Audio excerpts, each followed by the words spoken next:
بولتا تھا، تب تو بولتا تھا کیا فلسفہ سمجھے کہ جو نبی پاک کا نہیں ہوتا وہ جان رکھ کر کے بھی بے جان ہے، اور جو نبی پاک کا ہو جاتا ہے وہ بے جان بھی جاندار ہے.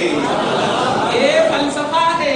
اب دل پر ہاتھ دھر کے بتانا کہ غوث ہو، امام اعظم ہو، امام شافعی ہو، جتنے بھی اللہ والے ہیں، جتنے بھی اللہ کے ولی ہیں، یہ اگر قبر کے اندر ہو یا قبر کے اوپر، یہ ہماری شکلیں، ہماری نظریں بدل سکتی اور نظارے کی کیفیتیں بدل سکتی ہے، لیکن جو نظارہ ہے اس کا حکم اکول ہے. توجہ دیجیے، اس کا حکم ایک ہے.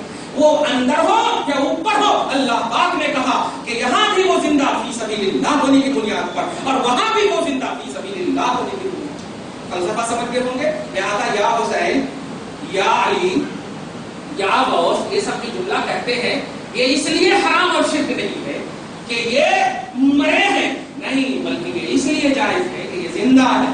توجہ دیا، یہ زندہ ہے. لیکن اگر آپ کو اب بڑے افسوس کے ساتھ کہنا پڑتا کہ جتنے لوگ نماز پڑھتے ہیں، وہ لوگ جو عقیدہ دیتے ہیں کہ نماز پڑھو، حج کرو، زکات دو، ابھی جتنے بھی لوگ اس عقیدے میں گئے ہوں گے کہ ہمیں اللہ کے علاوہ کسی سے بھی مدد نہیں مانگنا چاہیے، تو میں پوچھنا چاہتا ہوں کہ آپ اللہ ہی سے مدد مانگ کر کے پریکٹیکلی طور پر کبھی بھی تو دکھا دو.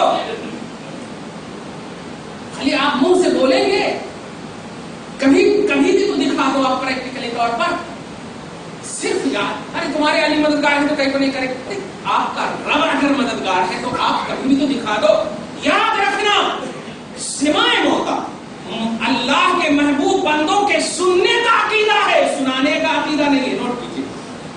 یعنی آپ ہم سب جب جاتے ہیں اللہ کے ولیوں کی بارگاہوں میں تو آپ سلام کرتے ہیں یا جو بھی آپ اپنی حاجت پیش کرتے ہیں، یہ عقیدہ رکھتے ہیں کہ وہ سن رہے ہیں. یہ عقیدہ نہیں کہ وہ سن کر ہمیں جواب دیں گے، یہ عقیدہ ہی نہیں. اسی کو بولتے ہیں سماع موتا. سماع موتا، اللہ کے محبوب بندے سنتے ہیں. یہ نوٹ کیجیے گا. لیکن آپ سوال کا جواب کیا تلاش رہے ہیں؟ نہیں، انہوں مدد کیسے نہیں کرے. یہ ہمارا عقیدہ ہی نہیں. ہمارا عقیدہ ہی ایسے ہی جیسے ابھی ہم سب نماز پڑھیں گے اور نماز پڑھنے کے بعد اے اللہ دیکھیے گا، اے اللہ ہمیں یہ دے دے، ہمیں یہ دے دے، ہمیں یہ دے دے، اور ایک بھی چیز نہیں ملتی. توجہ دیجیے گا. تب بھی آپ مومن ہیں، تب بھی آپ اللہ کو فالو کرتے ہیں، تب بھی آپ اللہ کو مانتے ہیں. وجہ اس لیے کہ آپ کا کام تھا سنانا رب کو، اب دینا اس کا کام ہے. دے یا نہ دے یہ ہمارا کام ہے ہی نہیں. اللہ دے یا نہ دے یہ ہمارا عقیدہ ہے ہی نہیں. دیتا الحمدللہ، نہیں دیتا تبھی الحمدللہ. کیوں؟ بندہ کا کام ہے مانگنا، رب کا کام ہے دینا. ایسے ہی اللہ کے محبوب بندے جو ہوتے ہیں اللہ کی عطا سے وہ سنتے ہیں. اب آپ کا کام ہے ان کو سنانا. اب وہ دے یا نہ دے وہ مرضی مولا کے تابع ہوتے ہیں، وہ اللہ کی مرضی کے تابع ہوتے ہیں. اللہ جن کو دینے کا اشارہ فرمائے گا انہیں کو وہ دیں گے، انہیں کو وہ دیں گے. اس لیے اگر ہمارے اندر کیپیسٹی، ہمارے اندر طاقت نہیں ہے تو وہ نہیں دیں گے. اور یہی ہماری بھلائی ہے، یہی ہماری بھلائی ہے. ایک چھوٹے بچے کو 1 لاکھ روپے دے دیجیے تو ایک بیسٹ ٹافی لے کر کے کہے گا واہ بہت اچھی ٹافی لایا، کیونکہ وہ 1 لاکھ کی طاقت نہیں رکھتا، اس کے پاس بس ایک ٹافی کی قدر ہے بس. ایسے ہی بندو، آپ ہم سب کہیں بھی کسی سے بھی، چاہے علی مشکل کشا ہو، حسین سے مدد مانگتے، رفقائے کربلا سے مدد مانگتے، اللہ کے محبوب بندوں سے مدد مانگتے، تو یہ سب مدد مانگنا یہ عقیدہ ہونا چاہیے. باقی اگر وہ مدد کر رہے ہیں تو سمجھو مرضی مولا ہے، اور نہیں کر رہے تو سمجھو مشیت مولا. کر رہے ہیں تو مرضی مولا ہے، اور نہیں کر رہے تب بھی مشیت الہی ہے. اللہ کے ارادے کے تحت وہ سب اپنی زندگی کاٹتے ہیں. اگر یہ سمجھ گئے ہیں آپ تو آپ ایک بار حدیث پاک کے آئینے میں سن لیجئے، اہل بیت سے محبت، خدا کی قسم یہی آپ سے اللہ تبارک و تعالیٰ اور اس کے رسول کا مطالبہ، ڈسکس کرنے کا مطالبہ ہے نہیں.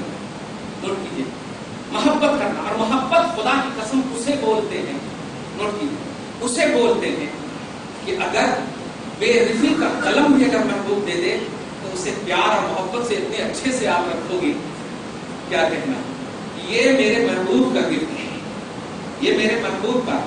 دوسرا کہے گا بھی ارے اس کے اندر تو ریفل ہے ہی نہیں، تو نہیں، ہم لکھنے کے لیے لیے ہی نہیں، یا انہوں نے لکھنے کے لیے دیا ہی نہیں، وہ ایک نسبت کے لیے دیا ہے، ایک پہچان کے لیے دیا ہے. اور ایک پہچان کے لیے. اور سینکڑوں ایسی حدیث، یہ ابو ہریرہ ہے اور دیگر صحابی ہیں، خاص طور سے حضرت ابو ہریرہ، وہ ہمیشہ نبی پاک کے نالین کو یا نبی پاک کی کوئی ایسی نسبت والی چیز کو لے کر کے جاتے تھے، اور نیت میں یہ ہوتی تھی تاکہ لوگ پہچان جائیں کہ میرا نبی سے نسبت ہے. تو اللہ نے آپ سے مطالبہ کیا کیا ہے؟ یہ رفیع کے اندر بے رفیع کا قلم ریسرچ کرنا نہیں، جو ہم مانگ رہے ہیں بس وہ مانگ پوری کرنا. وہ مانگ کیا ہے؟ محبت کرنا. نبی سے محبت کرو اور نبی کی ہر محبت کی جانے والی چیز سے محبت کرو. واہ! نبی پاک صلی اللہ علیہ وسلم سے محبت، یہ اللہ تبارک و تعالیٰ کا مطالبہ. میرے حبیب سب لوگ آپ کی رضا، آپ کے تابع، آپ کی غلامی. سورہ مائدہ، سورہ اعراف کے آیت نمبر 158 میں اللہ پاک فرماتا ہے واتبعوہ، اے لوگو یہ میرا آرڈر ہے، چلو مصطفیٰ کے پیچھے. واتبعوہ لعلکم تہتدون، چلو ادھر، فلاح کا تاج ادھر. چلو مصطفیٰ کے پیچھے اور دیکھو تاج خدا کا اپنے سر پر. کیا یہ اللہ پاک نے کہا ہے؟ تو اللہ نے کہا جاؤ اور رسول نے کہا اے لوگو، توجہ دیجیے، اے لوگو میری آل سے محبت کرو. بابا اب نبی کے پیچھے چلیں گے کہ نہیں؟ اب آگے کیوں جا رہے ہیں؟ آگے جانے کا مطلب یہ ہوا کہ آپ ڈسکس کر رہے ہیں، ارے کائے کو ایسا تھا ویسا تھا، یہ تھا وہ تھا. یہ نہیں، محبت اس کو کہتے ہی نہیں. محبت میں ہر چیز محبوب نظر آتی ہے. بابا محبت میں ہر چیز محبوب نظر آتی اور عداوت میں اچھی چیز بھی بری نظر آتی. یہ فلسفہ ہے محبت اور عداوت. اس لیے اگر اللہ نے محبت کا مطالبہ کیا اور رسول نے بھی محبت کا مطالبہ کیا تو آپ کو محبت ہی کرنا ہے. اب آخری آیت کریمہ سنیے، اللہ پاک فرماتا ہے سورہ آل عمران کے آیت نمبر 69 میں کہ لا تحسبن، یہ میں پورا ترجمہ نہیں کر رہا ہوں آپ کے اندر، لا تحسبن الذین قتلوا فی سبیل اللہ. ابھی تو میں نے کہا کہ انہیں مردہ کہنا بھی مت. اللہ جسے مردہ کہا ان کو کہنا اور جسے زندہ کہا ان کو کہنا، اگرچہ کسی کے اندر جان اور کسی کے اندر بے جان. وہ نہیں دیکھنا، رب کے کہنے کو دیکھنا. رب فرماتا ہے، یہ تو کہنے سے منع کیا تھا، اللہ آگے کہہ رہا ولا تحسبن، گمان بھی مت کرنا، خیال بھی مت کرنا، سوچنا بھی مت.